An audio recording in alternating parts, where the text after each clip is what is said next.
Hello दोस्तों, आज हम देखेंगे एक फाइटर मूवी जिसका नाम है टेकन।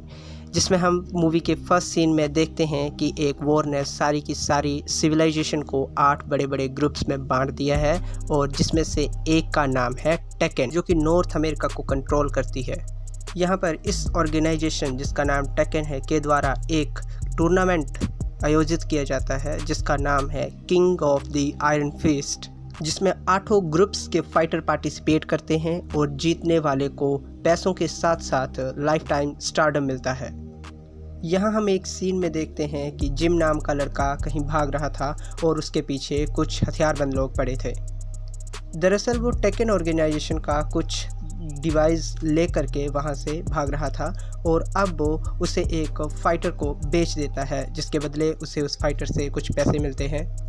फाइटर चाहता था कि जिम उसकी टीम में शामिल हो जाए, लेकिन जिम ऐसा नहीं करना चाहता था क्योंकि उसकी मां ने उसे फाइट करने से मना किया था।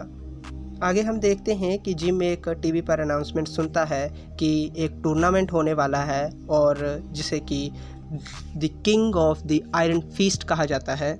और वो घर जाकर अपनी माँ से पूछता है कि मुझे भी इसमें पार्टिसिपेट करना है, क्या मैं कर सकता हूँ।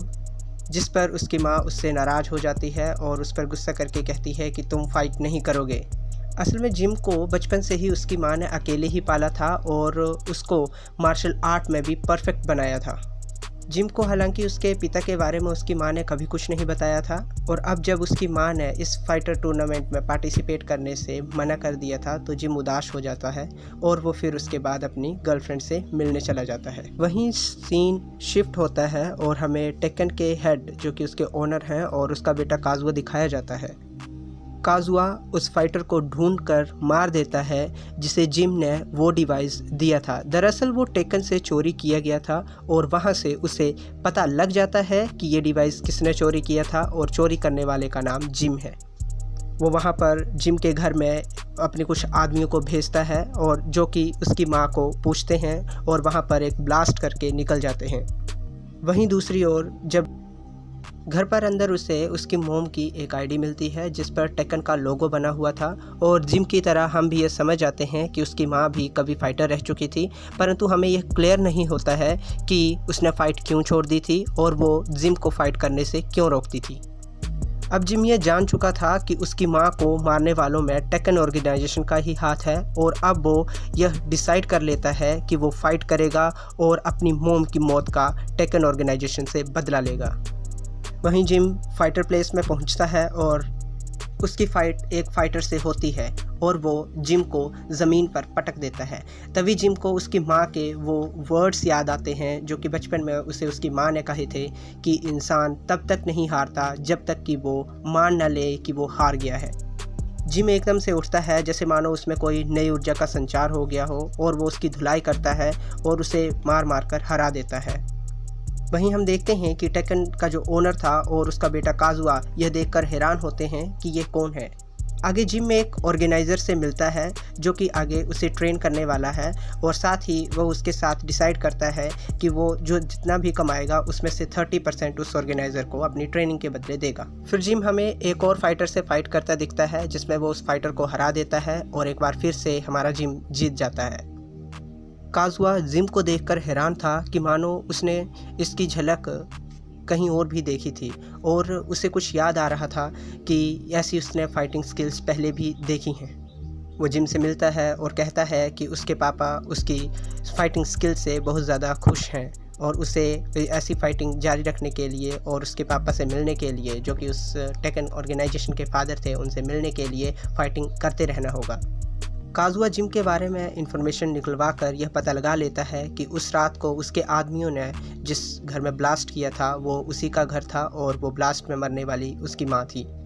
हालांकि अभी तक वो ये नहीं जानता था कि उस ब्लास्ट में मरने वाली उसकी माँ वही थी, जो हमें आगे पता चलेगा। वहीं दूसरे सीन में हमें दिखाया जाता है कि वो जिम और उसकी गर्लफ्रेंड जब वह घर जा रहे होते हैं तो जिम पर कुछ फाइटर गर्ल्स अटैक कर देती हैं। जिम की गर्लफ्रेंड भी यह देखकर उसे बचाने के लिए अंदर आती है, तभी वो वहाँ से भाग जाती हैं और जिम अब अपनी गर्लफ्रेंड के साथ, जो कि अब जख्मी हो गया था, उसे लेकर उसकी गर्लफ्रेंड उसके ट्रेनर के पास जाती है और उससे बैंडेज करती है। जिम भी अपनी मोम का आईडी कार्ड उस ट्रेनर को दिखाता है और उस आईडी कार्ड को देखने के बाद ट्रेनर उसे कहता है कि तुम्हें यहाँ से चले जाना चाहिए क्योंकि तुम्हारी जान को खतरा है। जिम कहता है कि उसे फ़ाइट से कोई मतलब नहीं है, ना ही उसे टेकन से कोई मतलब है। बस वो चाहता है कि जिसने उसकी माँ को मारा है वो उसे ख़त्म कर दे, चाहे वो टेकन का ओनर हो या कोई भी।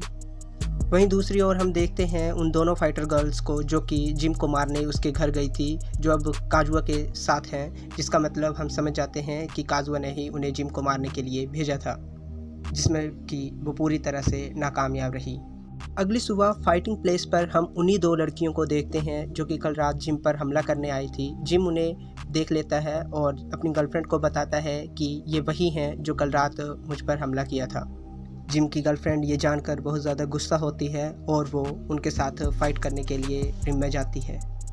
जिम की गर्लफ्रेंड उस फाइटर गर्ल को रिम में बहुत बुरी तरह हराती है और फाइटिंग जीत जाती है। तभी काजुआ एक साइबोर्ग फाइटर से मिलता है जिसका नाम ब्राइन था, जो कि एक हाफ ह्यूमन हाफ मशीन होता है और उसे जिम को फाइट में ख़त्म करने के लिए कहता है क्योंकि वो उसके राज को जानता था कि वो एक हाफ ह्यूमन हाफ मशीन है और इसी राज के लिए वो उसे ब्लैकमेल करता है कि वो इसके बारे में सबको बता देगा अगर उसने जिम को नहीं मारा तो। हालांकि फाइटर ऐसा नहीं करना चाहता था, लेकिन अपने राज के खुल जाने के डर से वो मान जाता है। तभी फाइटिंग प्लेस पर हम योतिमिस्टू नाम के एक फाइटर को देखते हैं जो कि जिम के साथ फाइट करने ही वाला था और वो एक एडवांस फाइटर था और उसकी फ़ाइट जिम के साथ करवाना फाइटिंग रूल्स के खिलाफ था। ओनर ये सब कुछ देखकर फाइट को रुकवाना चाहता था, मगर काजुआ उसे सिक्योरिटी इंचार्ज होने के नाते उसे बंदी बना लेता है और फाइट स्टार्ट करवा देता है। और यहीं वो अपने पिता को बताता है कि जिम उसी का बेटा है और जब उसने उसकी माँ के साथ ज़बरदस्ती की थी तो वह पैदा हुआ और अब वह उसे मारना चाहता है। वहीं दूसरी ओर जिम और योतिमिस्टू की फ़ाइट में हम जिम को हारते हुए देखते हैं और यही देख ओनर सिक्योरिटी अलार्म बजा देता है जिससे योतिमिस्टू डिस्ट्रैक्ट हो जाता है और तभी जिम अपनी स्किल्स को यूज़ करते हुए उसे हरा देता है। काजुआ यह सब देखकर जिम और उसके साथियों को और अपने पिता जो कि उस टेनेट ऑर्गेनाइजेशन के ओनर होते हैं उन्हें बंदी बना लेता है और कैद कर लेता है। वहीं वह एक ऐलान भी करता है कि फाइटिंग जीतने के लिए हारने वाले को मरना होगा और फाइटिंग तभी ख़त्म होगी जब जीतने वाला प्लेयर हारने वाले प्लेयर को मार देगा। वहीं जिम और उसके साथी उसकी कैद से आज़ाद होते हैं और ओनर को भी अपने साथ उन्हें ले जाना पड़ता है। हालांकि जिम नहीं चाहता था कि उसे उसके साथ ले जाया जाए क्योंकि अपनी मोम का किलर वो उसी ओनर को समझता था, पर ओनर ही था जो उन सबको उन डोर्स को अनलॉक करके वहाँ से निकाल सकता था। अब सभी वहाँ से निकलकर एक सेफ प्लेस पर पहुँचते हैं और ओनर उन्हें बताता है कि जिम उसका पोता है और काजुआ उसका पिता जिसने उसकी मोम का रेप किया था। और यह जानकर जिम भी काजू को मारने के लिए बहुत ज़्यादा उतावला हो जाता है और अब वो ठान लेता है कि अपनी मोम की मौत का बदला वो काजुआ से लेकर रहेगा। तभी काजुआ के लोग ओनर को और ट्रेनर को वहाँ पर पकड़ लेते हैं और उन्हें मार देते हैं और वहाँ से जिम और उसके गर्लफ्रेंड और उसके साथी निकल जाते हैं। अपने पिता यानी उस ओनर की मौत के बाद काजुआ टीनेट का ओनर बन जाता है और जिम अब फाइनल फाइट करेगा क्योंकि पिछली फाइट जो उसने योतिमिस्टू के साथ की थी वो उसका सेमीफाइनल था और अब वो फाइनल के लिए रेडी था। अब फाइनल करवाने के लिए एक और फाइटर की ज़रूरत थी जिसे कि काजुआ जानता था कि वो साइबोन को उसमें उतारेगा। साइबोन जिसका नाम ब्राइन है उसकी फ़ाइट एक छोटे फाइटर के साथ करवाई जाती है जिसको कि वो आसानी से हरा देता है और तभी शुरू होती है फाइनल फाइट जिसमें जिम अपनी मोम के सिखाए हुए सारे के सारे स्किल्स और टेक्निक को यूज़ करके उस फाइट को जीत जाता है और ब्राइन को यानी कि साइबोर को वो वहाँ पर ख़त्म कर देता है। यह जानकर अब काजुआ खुद उस फाइट में आ जाता है क्योंकि वो किसी भी दम पर जिम को जीतना नहीं देना चाहता था। काजुआ एक बहुत ही अच्छा और बहुत बड़ा फाइटर था और जिसके कारण वो जिम पर भारी पड़ता दिखता है। वो अपनी एक्स यानी कि कुल्हाड़ी से जिम को मारने ही वाला था कि तभी उसकी जिम की गर्लफ्रेंड सोल्जर्स के ऊपर अटैक कर देती है जिससे कि काजुआ का ध्यान भटक जाता है और जिम उसके एक्स लेकर उसी पर वार कर देता है। काजुआ उसे अपने खिलाफ भड़काता है और कहता है कि तुम एक पाप हो और ऐसा ऐसा कहकर वो उसे कहता है कि तुम्हें मुझे मार देना चाहिए। तभी जिम उसे कहता है कि वो कोई पाप नहीं है और वो कोई कर्ज नहीं है, और वो उसे छोड़ देता है और Jim king of the iron fist का विनर बन जाता है। अब उसे टेकन का CEO बना दिया जाता है। हम भी ये देख पाते हैं कि जिम को वहाँ पर सभी लोग कितना पसंद करते हैं। जिम एनविल जाता है जो कि उसका शहर था, और अब वह शहर आज़ाद हो चुका था जो कि पहले आज़ाद नहीं था। इसी के साथ ये मूवी यहीं पर ख़त्म होती है। Thank you friends.